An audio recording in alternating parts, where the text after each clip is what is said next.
चलो, so change in the holding pattern of parent company. अब हम क्या पढ़ने जा रहे हैं? अब हम पढ़ने जा रहे हैं कि पेरेंट कंपनी के पास 60% शेयर्स है, हो सकता है उसके बाद उसने 20% और एडिशनल परचेज कर लिए, या फिर ऐसा हो सकता है कि पेरेंट कंपनी के पास 90% शेयर्स थे और हो सकता है उसमें से उसने 10% सेल कर दिए, ठीक है ना, या फिर 90% में से हो सकता है उसने पूरे के पूरे 90% सेल कर दिए, हो सकता है 90% में से उसने 60% सेल कर दिए। सो हम पढ़ने जा रहे हैं कि पेरेंट कंपनी का जो भी परसेंटेज ऑफ होल्डिंग है उसमें इंक्रीज डिक्रीज अगर होगा तो उसका इफेक्ट हमारे कंसोलिडेटेड फाइनेंशियल स्टेटमेंट्स में कैसे पड़ेगा। ध्यान से आइए, यहां पर दो बातें आपको जरूर ध्यान से देखनी है। एक तो या तो डिक्रीज होगा शेयर्स डिस्पोज ऑफ करने से, अगर पेरेंट कंपनी कुछ शेयर्स को सेल आउट कर देता है तो उसका परसेंटेज ऑफ होल्डिंग कम हो जाएगा, या तो फर्दर एक्विजिशन ऑफ शेयर, या तो जैसे उसके पास पहले से ही 60% शेयर्स हैं और उसने फर्दर 10% 20% शेयर्स और खरीद लिए, कंट्रोल उसके पास पहले से ही था पर उसने 10-20% शेयर और खरीद लिए, तो ये हो गया फर्दर एक्विजिशन ऑफ शेयर, जिससे उसकी पेरेंट की परसेंटेज ऑफ होल्डिंग बढ़ गई, ठीक है ना। अच्छा, पहले हम पढ़ते हैं फर्दर एक्विजिशन ऑफ शेयर्स। पहले हम पढ़ते हैं फर्दर एक्विजिशन ऑफ शेयर, क्योंकि ये बहुत ही छोटा सा पार्ट है इसका, फर्दर एक्विजिशन ऑफ शेयर। अब यहां पर ध्यान से देखिए, अगर मैं आपको बोलूं कि हमारे पास पहले से ही 60% शेयर्स रखे हुए हैं सब्सिडरी कंपनी के, इसका मतलब एनसीआई के पास कितना हुआ? एनसीआई के पास हुआ 40%। एनसीआई के पास कितना हुआ? 40%। बट अगर मैं आपको बोलूं कि पेरेंट कंपनी ने 10% और एक्वायर कर दिए, 10% और एक्वायर कर दिए, इससे क्या हुआ? क्या इससे कंट्रोल पर इफेक्ट पड़ा? नहीं, कंट्रोल तो हमारे पास पहले से ही था, कंसोलिडेशन तो हम पहले भी कर रहे थे। 60% पे भी हमने गुडविल कैपिटल निकाल के रखा है, 60% पे भी हम 100% नेट एसेट को रिकॉर्ड कर रहे हैं, पर हमने 10% फर्दर एक्वायर किया, जिसकी वजह से अब एनसीआई 30% हो गया, मतलब एनसीआई गिर गया। तो ओवरऑल इस चीज का इफेक्ट क्या आएगा हमारे कंसोलिडेटेड फाइनेंशियल स्टेटमेंट्स में? अगर हम इसको जर्नल एंट्री के फॉर्म में देखें तो एक तो एनसीआई गिरेगा, मतलब एनसीआई को डेबिट करना पड़ेगा, और हमने क्योंकि शेयर्स को अक्वायर किया है तो बैंक क्रेडिट हो जाएगा, तो एनसीआई डेबिट हो जाएगा, क्योंकि एनसीआई की वैल्यू गिर रही है, और बैंक क्रेडिट हो जाएगा। और इस बीच में जो भी डिफरेंस आएगा, उस डिफरेंस को हम अदर इक्विटी में ले जाएंगे। कहां ले जाएंगे? अदर इक्विटी में, ठीक है। अच्छा, अब सवाल ये उठता है कि एनसीआई जो 10% से गिरेगा वो अमाउंट, कितना अमाउंट गिरेगा? तो ध्यान से देखिए, एनसीआई अकाउंट डेबिट प्रोराटा, क्या लिखा है? प्रोराटा। ये प्रोराटा कैसे वर्क करेगा? ये प्रोराटा कैसे वर्कआउट होगा? मान लीजिए जो एनसीआई का 40% था, that was 5250, that the value of the NCI was 5250, which was actually 40%. The value of the NCI was 5250, which was actually the 40%. अब अगर मुझे NCI को 10% से गिराना है, मुझे आंसर बताइए जल्दी प्लीज, मुझे आंसर बताइए कितना होगा? प्रोराटा लिखा हुआ है, प्रोराटा से आप क्या समझ पा रहे हो? आंसर क्या आएगा? प्रोराटा से आप क्या समझ पा रहे हो? हम क्या करेंगे? 5250, जल्दी बोलो, मैं लिखूं कुछ, divided by 40 into 10, divide by 40 into 10, 1312.50। Very good, 1312.50। ऋतु रंजन, आपने जो वैल्यू लिखी है 3937, वो बची हुई वैल्यू है बेटा। हम जो एनसीआई को डेबिट करेंगे वो करेंगे 1312.50 से प्रोराटा बेसिस पर, मतलब एनसीआई 40% पर कितना था, अब एनसीआई का रिस्पेक्टिव 10% कितने से कम हो जाएगा? आई बात समझ में कि नहीं? चलो, वेरी गुड। तो एनसीआई को आप गिराओगे प्रोराटा बेसिस पर, तो वो आपने बैंक किया। अब हो सकता है जो बैंक हो वो जरूरी थोड़ी कि वो भी 1312 हो, आपने एनसीआई को 1312 से गिराया, पर हो सकता है 2 जो बैंक है वो 1000 हो, या 2 बैंक है 1500 हो, तो जो भी डिफरेंस आएगा that difference will be transfer to other equity. याद रखिएगा, डिफरेंस जो हो जाएगा वो अदर इक्विटी में चला जाएगा। अच्छा, इसका एग्जांपल क्या है? 60 से हमने 20 कर लिया, ये जस्ट एग्जांपल दे रहा हूं। अच्छा, यहां पर इस पूरे पॉइंट में क्या ये स्टेप एक्विजिशन है? नहीं, गलत। ये स्टेप एक्विजिशन नहीं है। स्टेप एक्विजिशन क्या होता है? जहां पर पहले आपके पास जो प्रीवियस इन्वेस्टमेंट था, वो प्रीवियस इन्वेस्टमेंट 30%, 40%, मतलब प्रीवियस इन्वेस्टमेंट के टाइम पर आपके पास कंट्रोल नहीं था, और आपने जब फर्दर शेयर्स खरीदे तो आपके पास कंट्रोल आ गया। आई बारी बात समझ में कि नहीं? तो ये स्टेप एक्विजिशन की तरह ट्रीट नहीं होगा। चलिए, इसमें मुझे कोई और चर्चा करने का विषय नहीं समझ में आ रहा, और इसमें कोई चर्चा है ही नहीं, खत्म, दैट्स इट। अब आते हैं अपन इस पे disposal of shares. Disposal of shares से क्या होगा? परसेंटेज ऑफ होल्डिंग गिरेगा, परसेंटेज ऑफ होल्डिंग गिर जाएगा। अब अगर परसेंटेज ऑफ होल्डिंग गिरेगा तो इसमें भी दो बातें हो सकती हैं।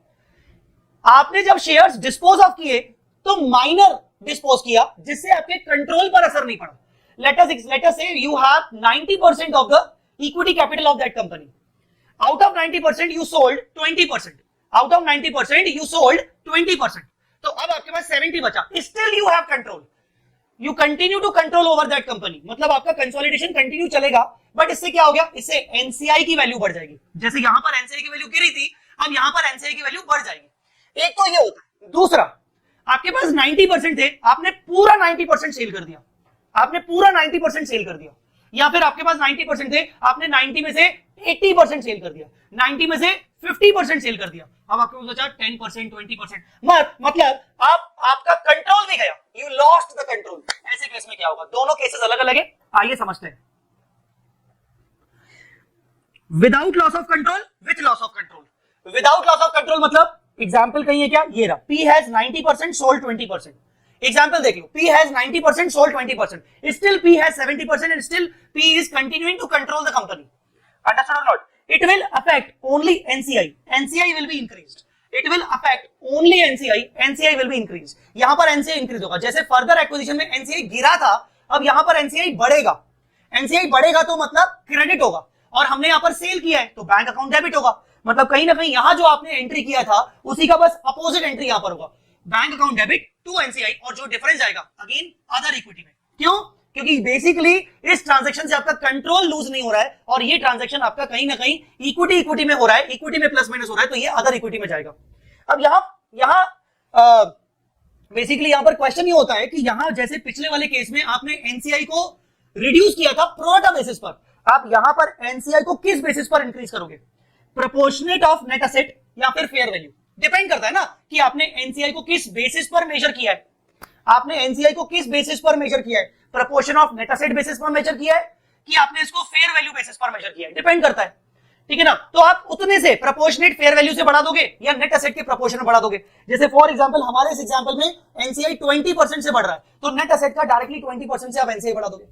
या अगर फेयर वैल्यू है तो आज उस 20% की कितनी फेयर वैल्यू है, आप उतने फेयर वैल्यू से एनसीआई को बढ़ा दोगे। आई बात समझ में कि नहीं? क्लियर है कि नहीं बेटा? क्लियर है कि नहीं? तो यहां पर सेम एंट्री आएगा, bank account debit to NCI, और जो भी डिफरेंस आएगा दैट इज अदर इक्विटी। यहां पर भी अदर इक्विटी। क्यों? क्योंकि यहां पर भी हमारा कंट्रोल लूज नहीं हुआ है। अच्छा, अब इसमें आपको एक इंपॉर्टेंट बात क्या ध्यान देना है, यहां पर जो एनसीआई बढ़ रहा है और इस वाले केस में जो हमने अभी डिस्कस किया, यहां जो एनसीआई गिर रहा है, दोनों का तरीका अलग है।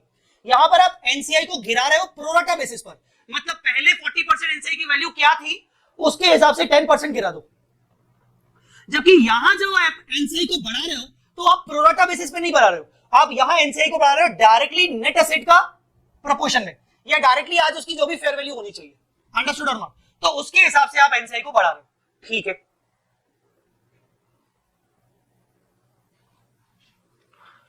मतलब जिस पर पहले रिकॉर्ड किया था वैसे ही। आई डोंट नो आप क्या कह रहे हो, मुझे नहीं समझ आ रहा कि आप उसको कैसे बोल रहे हो पहले रिकॉर्ड किया था, या तो आप एलेबोरेट कर लीजिए। वापस आते हैं विदाउट लॉस ऑफ कंट्रोल, वापस आते हैं without loss of control, without loss of control. So without sorry with loss of control. With loss of control में क्या होगा? वेट अ मिनट,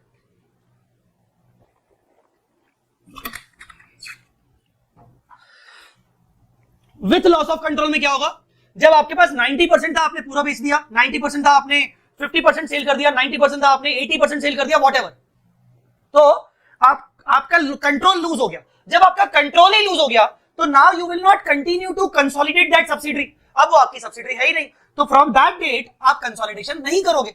तो इसका मतलब आपके कंसोलिडेटेड फाइनेंशियल स्टेटमेंट्स में जो भी नेट एसेट्स दिख रहे हैं उस सब्सिडरी कंपनी के, उसको डी रिकॉग्नाइज करोगे। गुडविल दिख रहा है, डी रिकॉग्नाइज करोगे। Gain from bargain purchase capital तुम्हें दिख रहा है, डी रिकॉग्नाइज करोगे। नॉन कंट्रोलिंग इंटरेस्ट दिख रहा है, डी रिकॉग्नाइज करोगे। So everything you have to derecognise. तो सर फिर रिकॉग्नाइज कुछ करेंगे क्या?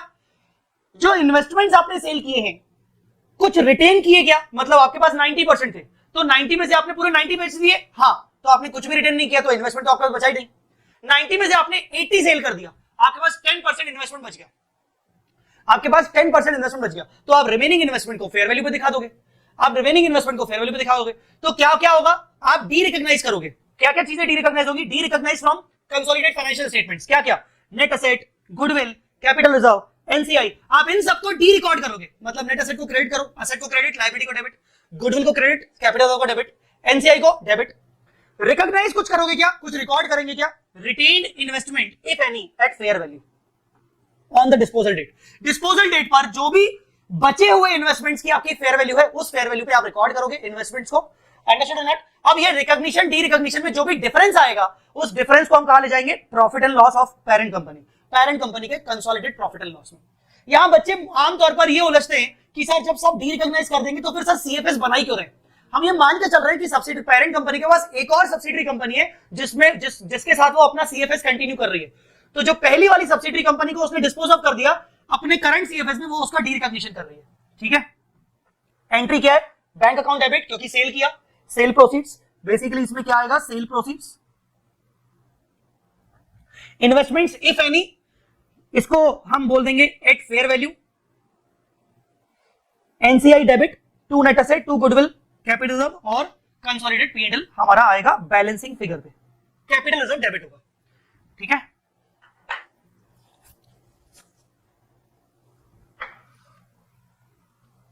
अंडरस्टूड? तो ये हो गया हमारा change in the holding pattern of parent company, change in the holding pattern of parent company. Avinash Panjwani sir एक बार फिर, तो के छा न समझ में आयो, हाँ तो के न छा समझ में ना आयो, तो के एक बार फिर, सिंपल सी बात है, with loss of control. With loss of control मतलब जहां पेरेंट का कंट्रोल सब्सिडरी में खत्म हो गया। जब कंट्रोल खत्म हो गया तो पेरेंट उस सब्सिडरी को अब फर्दर कंसोलिडेशन नहीं करेगा।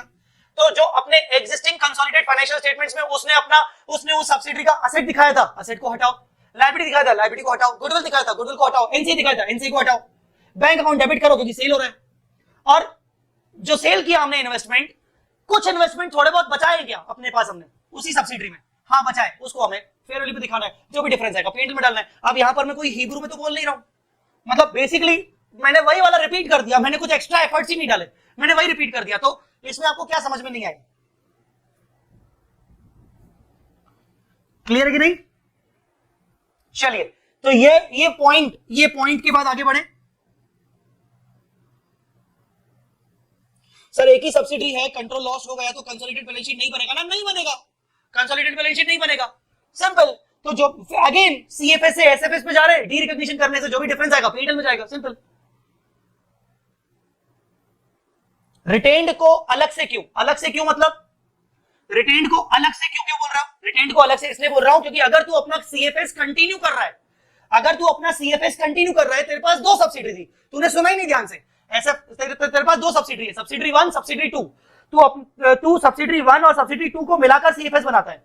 तूने सब्सिडी 1 को बेच दिया, पर उसमें तेरा 90 था, अब तेरा उसमें सिर्फ 10% बचा है, और तेरे पास अपनी सब्सिडी 2 तो रखा ही हुआ है। तो तू अपना सीएफएस कंटिन्यू करेगा कि नहीं करेगा? हाँ या ना? करेंगे सर, है सब्सिडी 2 के साथ तो अपना सीएफएस कंटिन्यू करेगा, पर तो उसी सीएफएस में से सब्सिडी 1 की सारी एसेट्स, सारे लायबिलिटीज, एनसीआई, गुडविल सब हटाएगा, और वापस से 10% जो तेरा उस सब्सिडी में, उसको तो रिकॉर्ड रखेगा ना, उसको तो रिकॉर्ड करेगा ना भाई। तो क्यों रिकॉर्ड करूंगा सर? क्योंकि पहले रिकॉर्डेड नहीं था, पहले तो नेट एसेट रिकॉर्डेड थे, पहले तो हमने इन्वेस्टमेंट उसका रिकॉर्ड किया नहीं था, अब हम नॉर्मल इन्वेस्टमेंट दिखाएंगे उसका।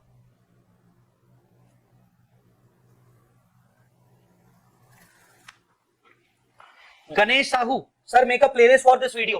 बेटा प्लेलिस्ट बना हुआ है, दिक्कत इस बात की है कि आपने देखा नहीं है, प्लेलिस्ट बना हुआ है, आप जाके देख लीजिएगा, ठीक है? चलिए, change in the holding pattern of parent company, alright.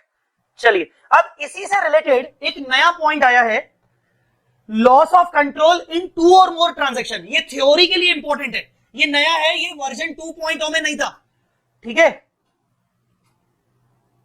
New, loss of control in 2 or more transactions, in 2 or more transactions.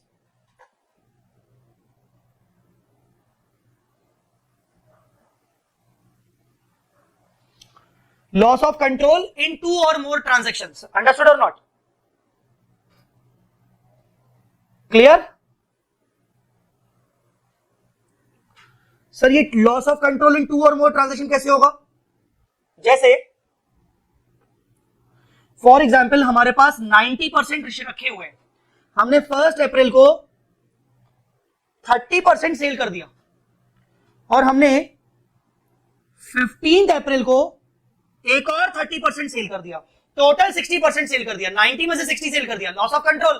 पर दो ट्रांजैक्शंस मिला के देखें तो लॉस ऑफ कंट्रोल हो रहा है। अगर हम सिंगल एक ही ट्रांजैक्शन को देखें फर्स्ट वाले को, तो लॉस ऑफ कंट्रोल हो ही नहीं रहा है, तो loss of control in 2 or more transactions. इसको समझ में आया कि नहीं? तो ये कह रहा है अगर ऐसा कुछ हो रहा है, if any of the following conditions satisfied, treat all the multiple transactions as a single transaction। पहले आप मुझे बताओ कि इसका मतलब क्या हुआ। ये जो मल्टीपल ट्रांजैक्शन है उसकी बात कर रहा है वो, ये क्या कहना चाह रहा है? आपका मैं कमेंट का वेट कर रहा हूं, ये क्या कहना चाह रहा है? कशिश अरोरा प्लीज टेल सर, क्या बोलूं बेटा तेरे को मैं, क्या बोलूं बेटा?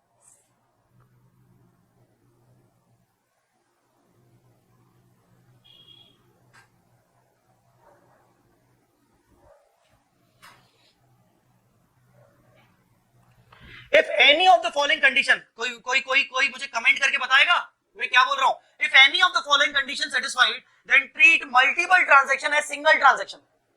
As single transaction. 1st and 15th April to be considered one. Very good. Then it will be treated as a loss of control. Very good. मतलब हम ये नहीं बोलेंगे फर्स्ट, देखो मेरा ये कहने का मतलब है कि अगर तुम थोड़ी देर के लिए सेकंड ट्रांजैक्शन को भूल जाओ, क्योंकि सेकंड ट्रांजैक्शन तो अलग डेट पर हुआ है, तो कायदे से इस ट्रांजैक्शन के बेसिस पर अगर देखो तो यहां पर लॉस ऑफ कंट्रोल नहीं है, तो यहां पर अगर लॉस ऑफ कंट्रोल नहीं है तो यहां पर तो सिर्फ एनसीआई इंक्रीज हो जाएगा 30% से, और जो भी डिफरेंस आएगा वो डिफरेंस ओसीआई में जाएगा, अदर इक्विटी। अदर इक्विटी में जाएगा ना, वो डिफरेंस कहां जाएगा? अदर इक्विटी में जाएगा। और फिर जब मैं नेक्स्ट ट्रांजैक्शन कर रहा हूं 15 अप्रैल को 30% से अगेन, अब देखूं तो 90 के बाद 30 माइनस हो गए थे, 60 बच गए थे, 60 के बाद फिर से 30, नाउ लॉस ऑफ कंट्रोल। अब इस लॉस ऑफ कंट्रोल के कारण जो भी डिफरेंस आएगा सब डी रिकॉग्नाइज करके जो भी डिफरेंस आएगा वो पीएनएल में चलूंगा। ये तो गड़बड़ हो रहा है, मतलब थोड़ा सा डिफरेंस चला गया अदर इक्विटी में, बाकी का डिफरेंस चला गया पीएनएल में, ये तो गड़बड़ हो रहा है। और अगर मान लो मैं इन दोनों को एक ही ट्रांजैक्शन मानता, अगर मैं इन दोनों को एक ही ट्रांजैक्शन मानता तो कहीं ना कहीं, मैं इन दोनों को एक ही ट्रांजैक्शन मानता तो मैं कहीं ना कहीं इंटायरली जो डिफरेंस होता है वो पीएनएल में ले जाता। तो हम इसीलिए पढ़ रहे हैं। आपको लग रहा होगा सर दिक्कत ही क्या है, ठीक है ना, क्या प्रॉब्लम है? प्रॉब्लम ये है कि फर्स्ट ट्रांजैक्शन के बेसिस पर जो डिफरेंस आएगा वो अदर इक्विटी में जाएगा, सेकंड ट्रांजैक्शन के बेसिस पर जो डिफरेंस आएगा वो पीएनएल में जाएगा। तो ये गड़बड़ हो रही है, ट्रांजैक्शन हुए आसपास, जबकि थोड़ा डिफरेंस आप अदर इक्विटी में ले जा रहे हो, थोड़ा पीएनएल में जा रहे हो, तो कहीं ना कहीं पूरा डिफरेंस एक साथ पीएनएल में जाना चाहिए। अगर दोनों ट्रांजैक्शन करने का अल्टीमेट इंटेंशन पहले से ही था, मुझे पता था कि मैं दोनों ट्रांजैक्शन करने वाला हूं, कंडीशन कुछ ऐसे ही है।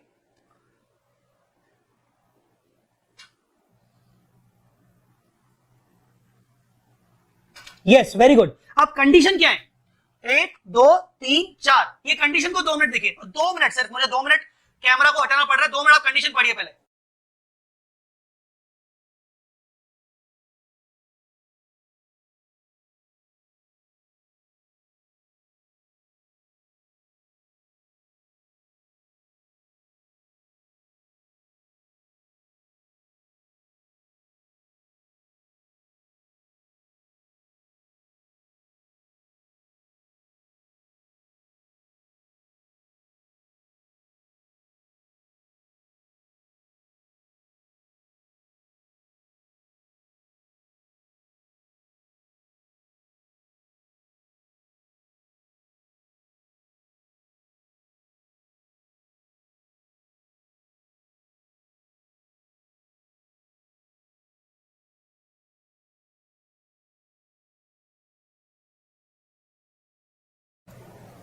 ऑल राइट, तो क्या समझ में आया? Transactions entered into same time और कंटेम्पलेशन ऑफ ईच अदर, आसपास ट्रांजैक्शन बहुत ही करीब है, 1-2 दिन का गैप है, बहुत ही करीब है, same time, entered into same time और कंटेम्पलेशन ऑफ ईच अदर, मतलब एक दूसरे के कंटिन्यूएशन में किए गए। They form single transaction design to achieve overall effect, मतलब इंटेंशन पहले से ही क्लियर था कि मुझे तो 60% बेचना है, पर वो क्या हुआ कि हमने थोड़ा थोड़ा करके सेल किया। Design to achieve overall effect, मतलब बेसिकली एग्रीमेंट एक ही हुआ था सामने वाली पार्टी से कि मैं तुझे अपने 60% सेल करूंगा 1 अप्रैल को 30, 15 अप्रैल को remaining 30। Occurrence of one transaction is dependent on the occurrence of at least one another। एक ट्रांजैक्शन दूसरे ट्रांजैक्शन के ऊपर डिपेंड कर रहा है, एक ट्रांजैक्शन दूसरे ट्रांजैक्शन के ऊपर डिपेंड कर रहा है। मतलब जैसे मैंने आपको बोला कि मैंने फर्स्ट आपको सेल कर दिया, ठीक है ना, मैंने फर्स्ट 30% सेल कर दिया, ऑलराइट, तो उसका कंसीडरेशन मुझे तब तक नहीं मिलेगा जब तक मैं सेकंड आपको 30% सेल ना कर दूं। तो you can say consideration of first dependent on the transaction of another. One arrangement is not economically justified unless considered with other arrangement. मान लो कुछ ऐसा हुआ कि जो फर्स्ट मैंने 30% आपको सेल किया है ना, उसका सेल वैल्यू बहुत ही कम है, या जो बेसिकली हुआ ये है, कंडीशन ये थी मुझे आपको 60% पूरा सेल करना है, पर पहले मैंने आपको फिलहाल 30% सेल किया, पर उससे जो मुझे प्रोसीड आया वो बहुत ही कम आया। अब मुझे सेकंड सेल करना ही पड़ेगा ताकि मुझे सेकंड का प्रोसीड और फर्स्ट वाले का बचा हुआ प्रोसीड मिल जाए, ताकि मेरा ओवरऑल इफेक्ट बराबर हो जाए। So one arrangement is not economically justified unless considered with other arrangement. One arrangement मतलब फर्स्ट ट्रांजैक्शन, अदर अरेंजमेंट मतलब सेकंड ट्रांजैक्शन। अगर ये कंडीशन फुलफिल होती है तो when treated as a single transaction, तो हमें क्या करना पड़ेगा, हम उसको सिंगल ट्रांजैक्शन मानेंगे। Entire gain loss transfer to P&L, ऐसे केस में पूरा का पूरा गेन लॉस कहां जाएगा, P&L में। मतलब आप इसको क्या मानोगे, लॉस ऑफ कंट्रोल। क्या मानोगे, loss of control when not treated as single transaction. Sir single transaction अगर आपने नहीं माना, आप कब नहीं मानोगे, जब ये कंडीशन फुलफिल ना हो। जब एक भी कंडीशन फुलफिल नहीं होगी तो आपको ये सिंगल ट्रांजैक्शन नहीं मानना है। तो ऐसे केस में थोड़ा डिफरेंस OCI, थोड़ा difference P&L। Gain loss on first transaction where control is not lost is transferred to equity directly. Gain loss on subsequent transaction where control is considered as lost is transferred to P&L. तो basically आपका ऐसा हो जाएगा, जो कि ठीक है, जब कंडीशन फुलफिल नहीं हो रही तो फिर भी चलेगा, पर जब कंडीशंस फुलफिल हो रही तो दिख रहा है कि वो कहीं ना कहीं इंटेंशन, मेन ऑब्जेक्टिव वही था कि हमें पूरा 60% सेल करना है, बस थोड़ी सी देरी हो गई, हमने बीच में गैप रख दिया। गैप रखने के भी कारण वैलिड रीजन दिख रहे हैं कि बेसिकली हमें कंसिडरेशन पूरा नहीं मिला, दूसरा फिर इस तरीके से बेचा, पहले का कंसिडरेशन प्रॉपर नहीं था इसलिए दूसरा बेचा ताकि हमें रिकवरी हो जाए पहले की भी, ठीक है ना। ओवरऑल ऑब्जेक्टिव आपका सेल करने का 60% था। लास्ट पॉइंट फिर से बता दो, one arrangement is not economically justified unless considered with other arrangement. मतलब ये कि मान लीजिए इट वाज डिसाइडेड कि मैं जब तुम्हें 60% सेल करूंगा तो आप मुझे 6 करोड़ रुपीस दोगे। अब हुआ क्या कि मैंने आपको पहले 30% सेल किया, तो 30% के हिसाब से मुझे 3 करोड़ मिलने चाहिए, आपने मुझे सिर्फ और सिर्फ 1 करोड़ रुपीस दिए, और आपने बोल दिया कि तूने मेरे को बाकी का 30 क्यों नहीं दिया, अब जब तक तू 30 बाकी का नहीं देगा तब तक मैं तेरे को 5 करोड़ रुपीस दूंगा ही नहीं। तो अब मुझे कहीं ना कहीं मुझे बाकी का भी अब जल्दी बेचना ही है, अंडरस्टूड ना। यहां यूं समझो, कंडीशन ही लगा ली गई कि फर्स्ट वाला ट्रांजैक्शन जब मैंने किया तो मैंने लॉस में किया, अब मुझे सेकंड वाला ट्रांजैक्शन करना पड़ेगा ताकि मैं फर्स्ट वाले ट्रांजैक्शन का रिकवर कर सकूं। तो one transaction is not economically justified, और अगर मैं उस वन ट्रांजैक्शन को सेकंड के साथ कंसीडर करता हूं, मिलके देखता हूं, तो लग रहा है ठीक है मैंने ओवरऑल मैंने सही रेट पर सेल किया। अगर मैं सिर्फ खाली खाली फर्स्ट ट्रांजैक्शन को देखूं तो मेरे को दिख रहा है तो मेरा लॉस पे सेल किया, तो गड़बड़ हो रहा है, तो मेरे को पूरा सेल बाकी का करना पड़ेगा ताकि मेरे को लॉस मेरा कवर हो जाए।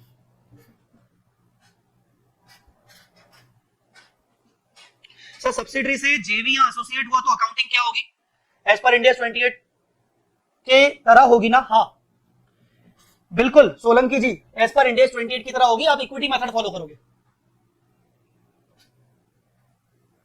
आप इक्विटी मेथड फॉलो करोगे।